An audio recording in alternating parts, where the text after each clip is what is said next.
नमस्कार। आज हम प्रश्नोत्तर करने वाले हैं पार्ट 6 का वस्तुओं का समूहीकरण यानी ग्रुपिंग ऑफ ऑब्जेक्ट्स। ये झारखंड बोर्ड क्लास 6 साइंस है, विज्ञान की ओर। देखिए, पहला प्रश्न है सही विकल्प का चयन कीजिए। इसमें एक क्वेश्चन है जिसमें 4 ऑप्शन दिया गया है। इसमें से 4 ऑप्शन में एक ऑप्शन सही होगा। देखिए, पहला प्रश्न है चमकदार पदार्थ का एक उदाहरण है। तो उदाहरण होगा ऑप्शन ग सही है, तांबा। तांबा है सो चमकदार पदार्थ है, क्योंकि यह एक पदार्थ यानी धातु है। ठीक है, तांबा एक धातु है जो चमकदार पदार्थ है। दूसरा प्रश्न है पानी में तैरने वाली वस्तुएं हैं सूखे पत्ते। सूखे पत्ते ऑप्शन ख सही होगा, सूखे पत्ते पानी में तैरते हैं। इसके बाद तीसरा प्रश्न है अघुलनशील मिश्रण के उदाहरण है। तो ऑप्शन क सही होगा, तेल और पानी। तेल और पानी आपस में मिलते नहीं हैं, यह सो अघुलनशील मिश्रण है। चौथा प्रश्न अचुंबकीय पदार्थ का एक उदाहरण है। तो आंसर होगा प्लास्टिक। ऑप्शन घ सही है, प्लास्टिक। प्लास्टिक है सो अचुंबकीय पदार्थ का एक उदाहरण है। दूसरा प्रश्न सही कथन के लिए सही एवं गलत के लिए गलत का चिन्ह लगाइए, यानी सही गलत को आपको निर्दिष्ट करना है। देखिए, पहला है दूसरा का पहला प्रश्न ऑक्सीजन गैस जल में अघुलनशील है।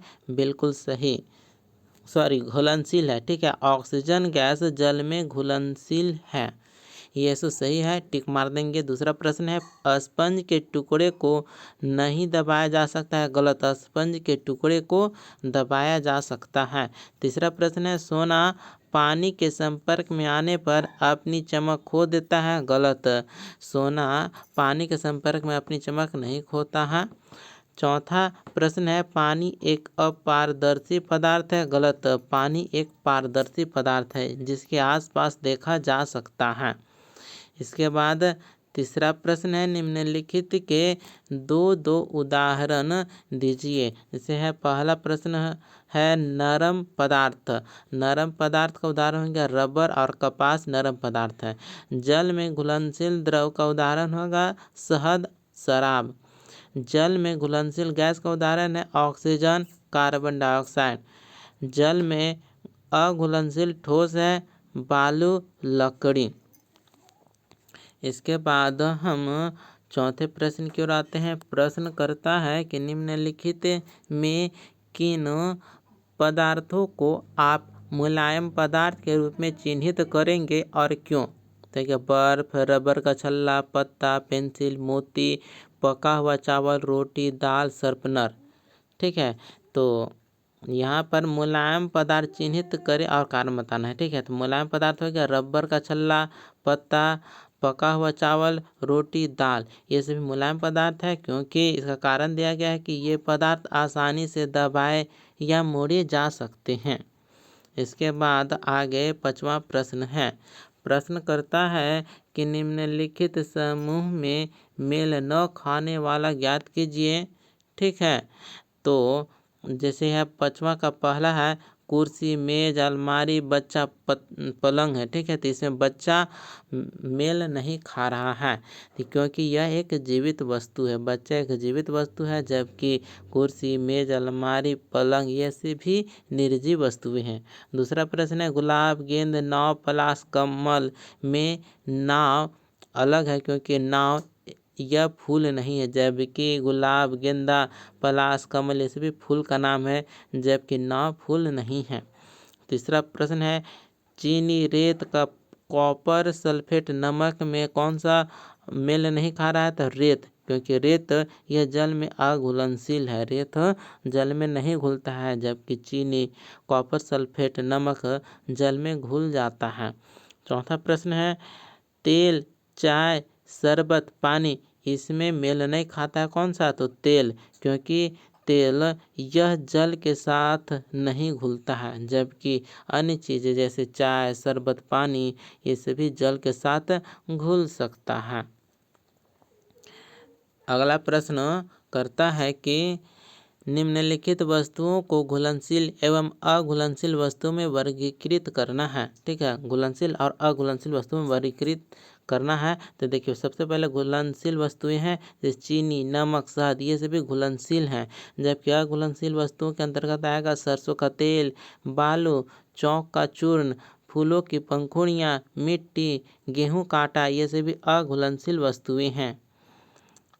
आगे देखिए 7वां प्रश्न है, नीचे कुछ वस्तुओं के नाम दिए गए हैं जैसे जल, बॉल, संतरा, चीनी, सेब, अंगूर, घड़ा, ग्लोब, इनका समूहीकरण कीजिए। तो समूहीकरण किया गया है, देखिए गोल आकृति में है बॉल, संतरा, ग्लोब गोल आकृति है। जैसे अन्य आकृतियाँ जल, घड़ा, अन्य आकृतियाँ हैं।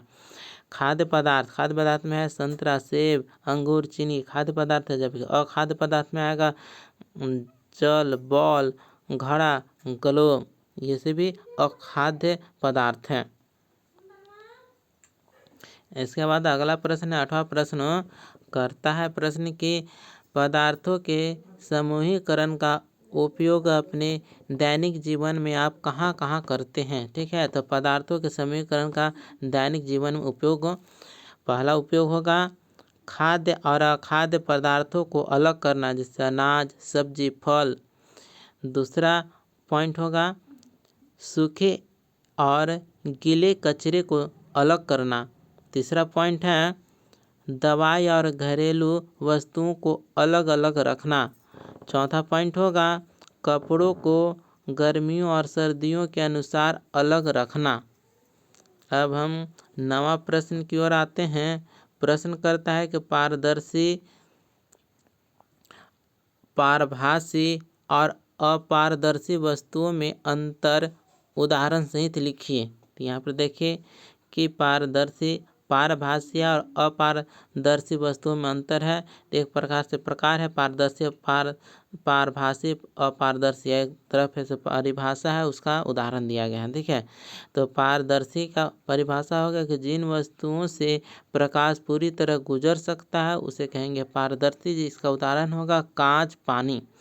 जबकि पारभासी का परिभाषा है जिन वस्तुओं से आंशिक रूप से प्रकाश गुजरता है, इसका उदाहरण होगा तिरपाल, रंगीन कांच। उसके बाद अपारदर्शी, इसका परिभाषा होगा कि अपारदर्शी पदार्थ का परिभाषा है कि जिन वस्तुओं से प्रकाश नहीं गुजर सकता उसे कहेंगे अपारदर्शी। अपारदर्शी का उदाहरण है लकड़ी, दीवार।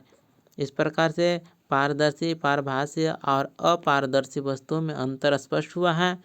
अब हम नेक्स्ट 10वें प्रश्न की ओर आते हैं। प्रश्न है कि खाना बनाने वाले बर्तन कागज के अथवा प्लास्टिक के क्यों नहीं बनाए जाते।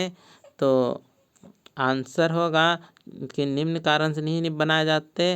पहला पॉइंट है कि कागज और प्लास्टिक आग पकड़ सकते हैं जिससे दुर्घटना हो सकती है। दूसरा पॉइंट है वे गर्मी सहन नहीं कर सकते जिससे वे पिघल सकते हैं या जल सकते हैं। तीसरा पॉइंट है धातु के बर्तन गर्मी का अच्छा संवाहक होते हैं जिससे भोजन जल्दी पकता है। इस प्रकार से ये चैप्टर यहीं पर कंप्लीट होता है। मिलते हैं अगले वीडियो में। धन्यवाद।